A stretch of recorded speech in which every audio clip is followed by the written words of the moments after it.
On today's show, Asa Newell is in Atlanta. The Hawks have made a couple more rookie free agent signings, plus the latest from Onsi Saleh and more. And it's coming up right now.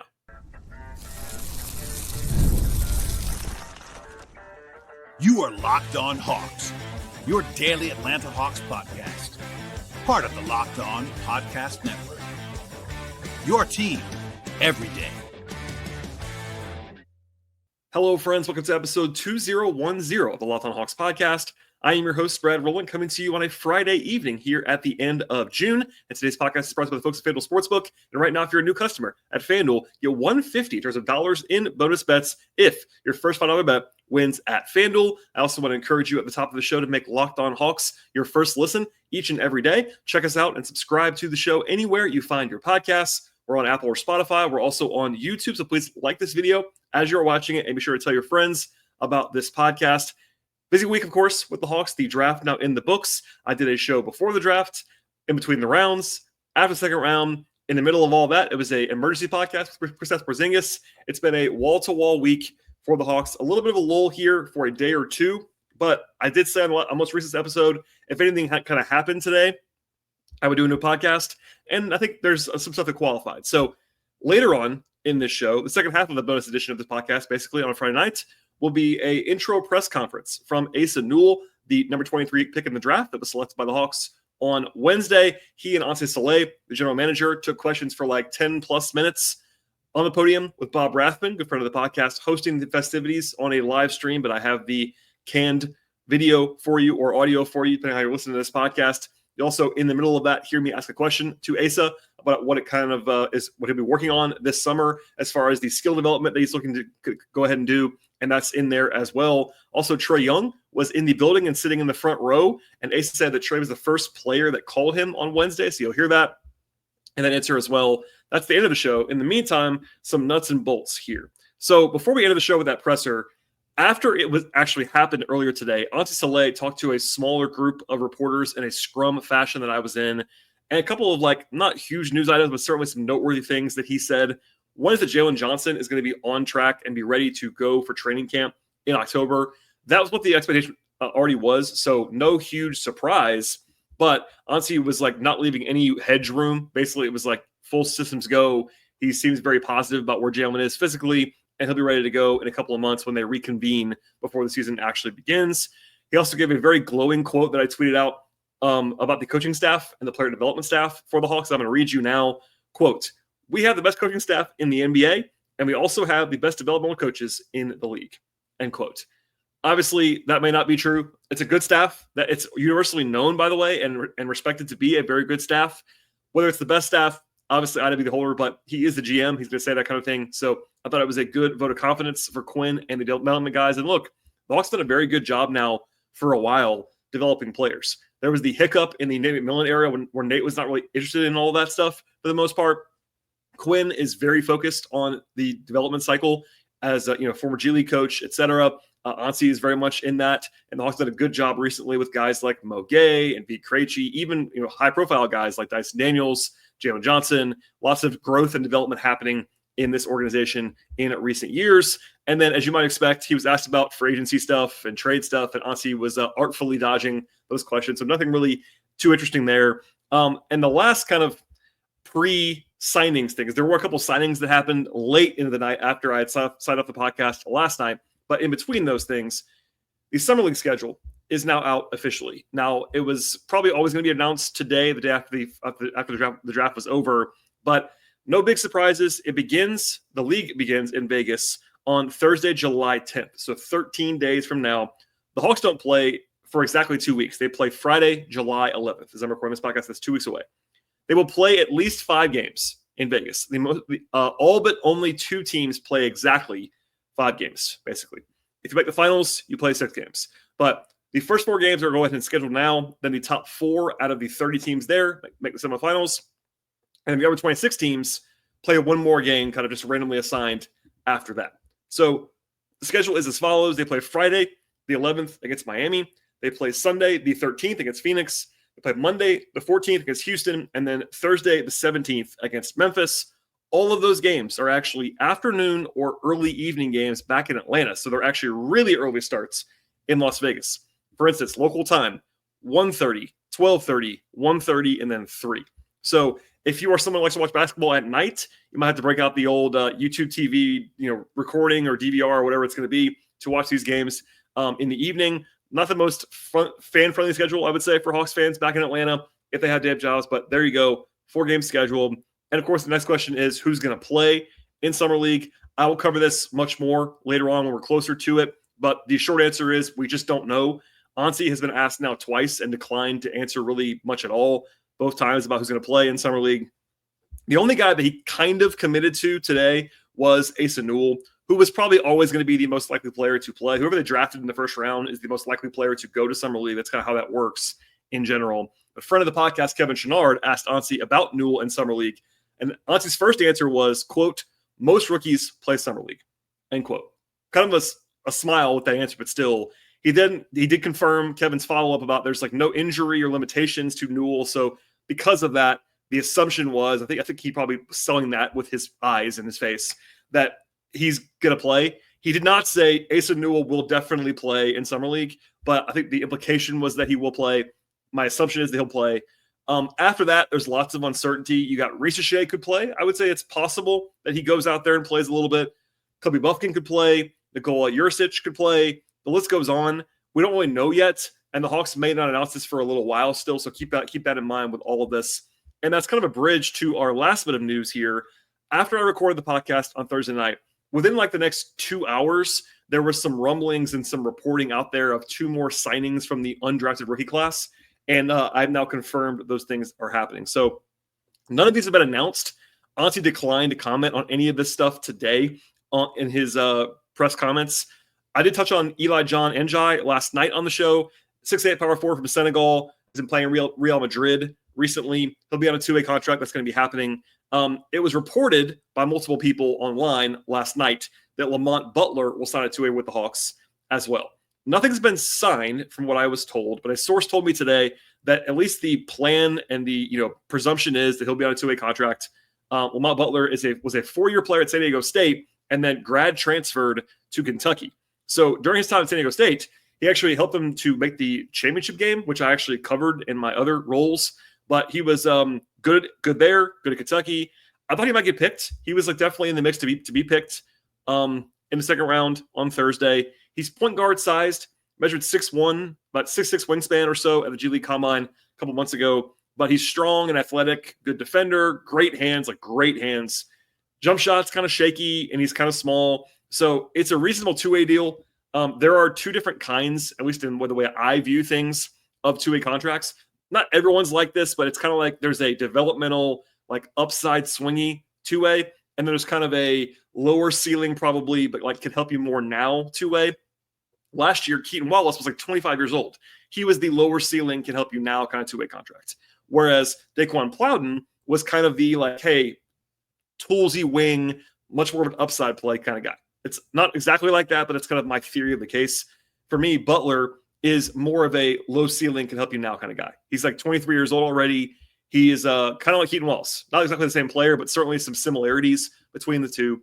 Njai, probably more of a swing on a 2-way. But there you go. Just those are, I would say, 2 of the 3 now 2-way spots are occupied by them. We'll come back to that in a second.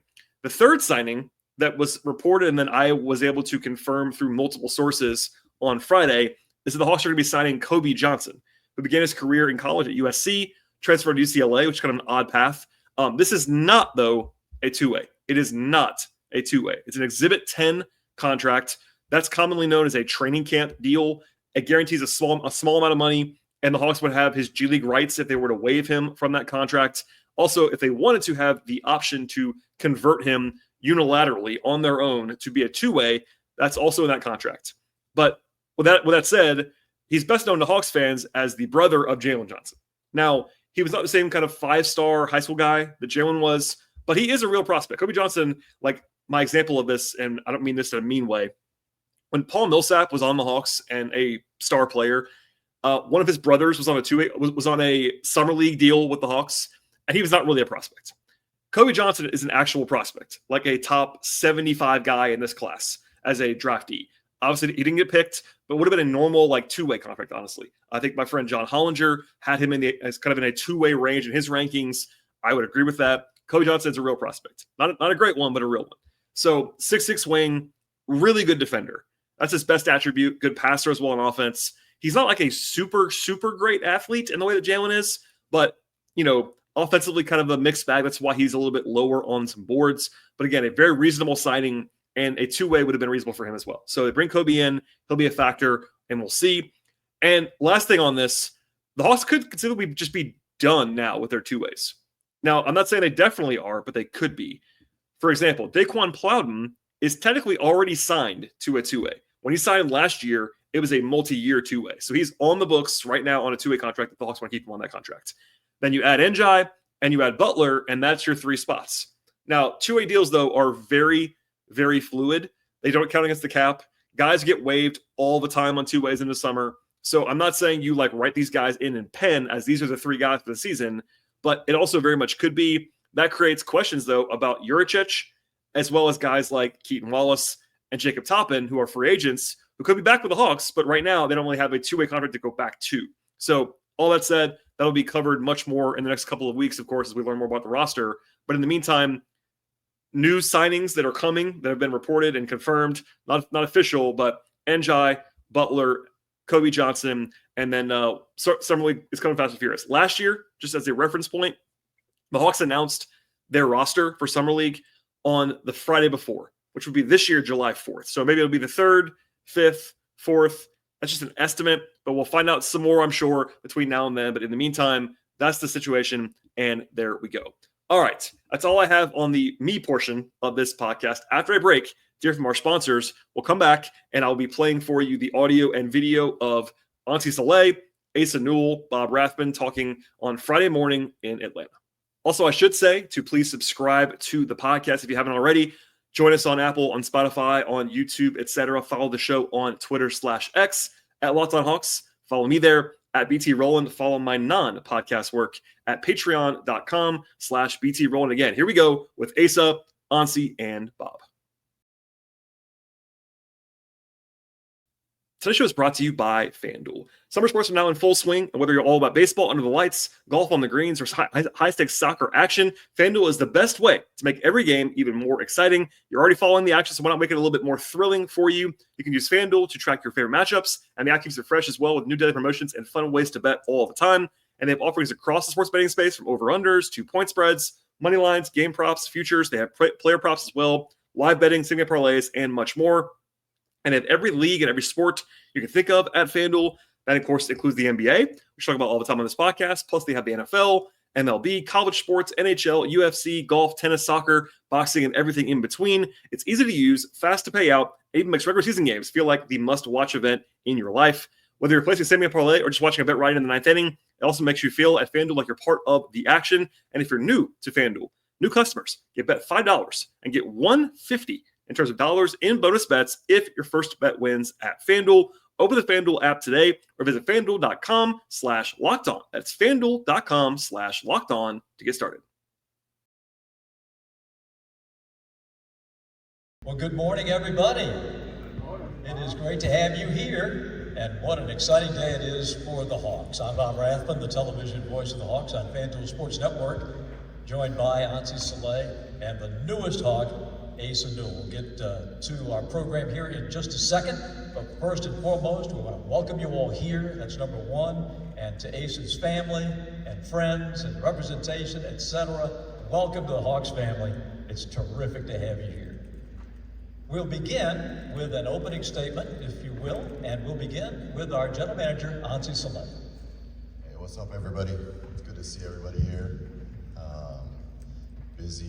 Busy time during the draft, so I ended up with the guy on our right here, Asa. We're super excited to have him here. Incredibly excited. He brings everything that we're looking for from an ethos of this team. Just incredibly excited. He's a huge culture huge add on the court, and I couldn't speak more highly about him as a person. As well as that, I'd say just a thank you to our group internally, our front office, our staff, guys have scouted Asa for a long, long time. Everybody just killed it when it came to the draft, and now we're still going. We got free agency coming up. We got some things we got to do, but super excited about the future. And yeah, pass it over to Asa. And our first round pick, Atlanta-born and Athens-bred Asa Newell. Welcome to the Hawks. Yeah, good morning. I just want to say thank you so much, for the opportunity. I'm super blessed to be here, and just growing right down the road in Athens, and growing up as a Hawks fan, this is a dream come true. I feel like I'm in a Disney movie, but I'm just so thankful, and I'm ready for it. Well, Asa, just a couple of questions before we open it up to the media. When you got the word you were coming to Atlanta, what was going through your mind? Yeah, I was super ecstatic. I was just really thankful. Just thank my mom, thank my dad. I really wanted to come here so bad, and I'm just really glad it happened. It happened, for sure. For those of you out there that may not be familiar with Asa's game, tell us a little bit about the strengths that you bring to the Hawks at this juncture of your career. Yeah, I bring a lot of defensive energy, especially blocking shots, being able to guard on the perimeter, and stronger matchups down low in the post, and also just floor space and ability, super hard worker, contagious energy, and yeah. That's a lot. Let's open it up for questions to the media. We have microphones, and if you would be so kind, for those of you that are watching on Hawks.com, identify yourselves, and that will also help these two gents as well. So we are ready for questions, and we'll begin on this side. Asa, welcome to Atlanta. Edwin Powell with the Hawks beat. There's been a lot of talk about who your game compares to. I'm curious to know who you grew up kind of watching, and who do you feel your game compares to that's already maybe in the league? Yeah, a lot of people tell me I play like Chris Bosh, lefty, athletic, can guard multiple positions as well, and just an overall athlete. Also, I like watching Jaren Jackson, Aaron Gordon, who are in the league today. Aaron Gordon, you can't knock him off a straight line drive. DHOs, he's able to take a smaller matchup in the post, passing ability, knock down shots. Jaren Jackson, his defensive motor, and just his overall development in the league, that's something I want to do as well. Asa, Caleb Johnson with 92.9 The Game. I'm curious, you're one of the unique that has had the ability to play at State Farm Arena before you became a pro and play there as a Hawk. What do you remember about that game specifically, and what are you most excited about to go back and play at State Farm as a Hawk? Yeah, we played against GCU, super strong team. Love the matchup. State Farm Arena is a great arena to play in. I just remember getting hot. Y'all was down there, right? On the court side, seeing my parents, that helped a lot. And it was just a great environment. So Lauren Williams from the Atlanta Journal-Constitution. I know he's before your time, but Dominique is another famous Georgia Bulldog who played for the Hawks. What do you know about him, and what are you looking forward to maybe building a relationship with him? Yeah, I'm super excited to meet Neek. I know his son pretty well. Jacob, he's the human highlight reel. But yeah, I have his jersey at home too, so. Welcome to Atlanta, Terrell Thomas, These Urban Times.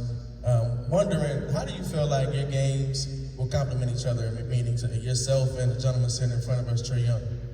Yeah, I feel like Trae, is an extremely talented point guard, can knock down shots, and he's a tremendous passer, and I feel like I can catch a lot of lobs from him. Thank you.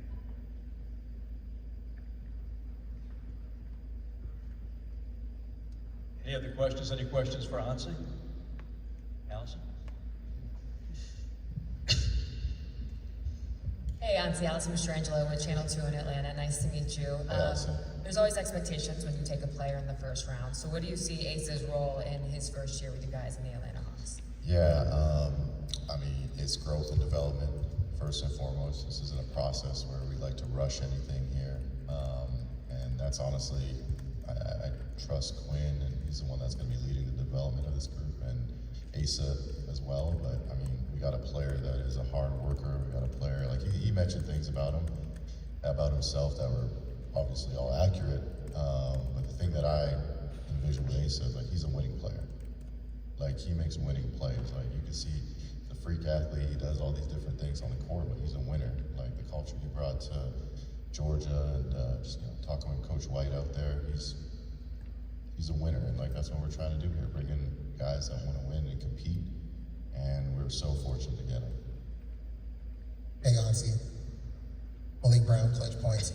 I know today and on Wednesday you actually mentioned about Asa being a great human being. What are those qualities that you see in him as far as being a great human being? Yeah, just based on it. We do a lot of intel that he probably doesn't even know about, but we talk to people, in different circles and things like that, and character, like how much he works too. He is a grinder, and like that's what we're about.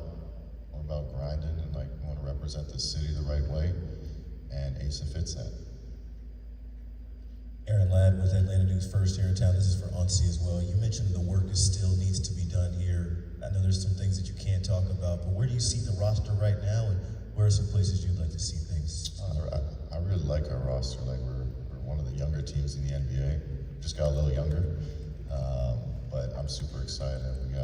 We have a good core of guys, but we're always trying to get better. And kind of like what I mentioned about the optionality we have. You guys are probably sick of me saying that word, but we got some things that we could do, and we'll see where it goes.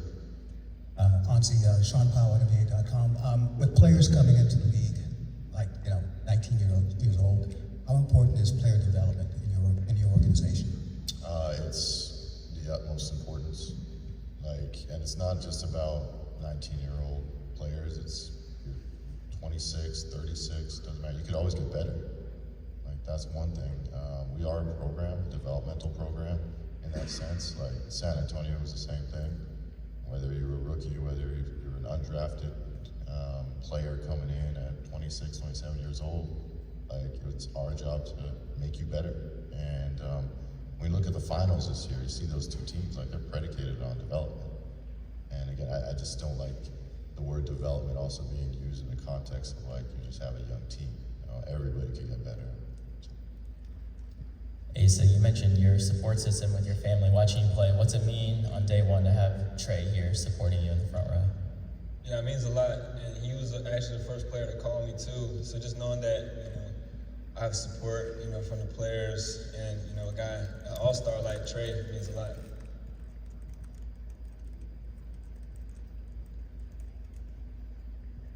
Any others? Okay. We do have one. Okay, Andrew, thank you. Onsi, I feel like, for this team for a while, we've been talking about the growth and the development and things like that. This is a team that hasn't been in the playoffs and is hungry for a championship. So when you look at that growth and development, do you think that you are on the right path to get back into the playoffs with this team and maybe even win a championship? Yeah, I think we're on the right path. It takes time to do things. It's hard to just like put a team together right away and try and be a certain seed in the playoffs. No, like we're not about honestly just being a 6 seed, a 5 seed. We want to be good for a long time, and that's the goal here. You see the sustainability and continuity of places I've been at before in San Antonio and Golden State, and that's what we're trying to build here. Asa, you haven't had your welcome to the NBA moment. I'm over here. You haven't had your welcome to the NBA moment yet, but I know you probably envisioned it. Who is the one or two guys that you're really excited about competing against? I'll just say my guys from Montverde. Just that competitive rivalry that we all have for each other. So I'll say, getting a matchup against my guy DQ, Cool, Liam, I think that would be super fun. But guys in the league, Jaren Jackson, I watch his game a lot, so I'll just say him. Can't go wrong with LBJ either. So. You didn't lose any games at Montverde, did you? No. Brad Rowland from Locked on Hawks for Asa. I know you talked earlier about what you bring to the table already, but going into your first professional summer, what are you highlighting to work on? Have there been any conversations with Onsi in the front office about what you're likely to focus on over the next couple months? Yeah, I just gotta get stronger, eat more, just grow into my grown man body, and that's just growing up. But also, you know, I just want to work on my decision making, consistency in my 3-point shot, ball handling skills, and yeah, those are my top 3 priorities. Asa, Brandon Harper, 680 fan. You talked about energy, and we all know that State Farm Arena can be one of the more energetic arenas in basketball, especially when this team can get going. What are you looking forward to when it comes to playing in front of these Atlanta Hawks fans this season, at some point in time this season? Yeah, I mean, I just want to make a statement, especially, you know, playing in front, you know, of a lot of great people and great fans, and, you know, just bring that energy like I did in high school and at UGA.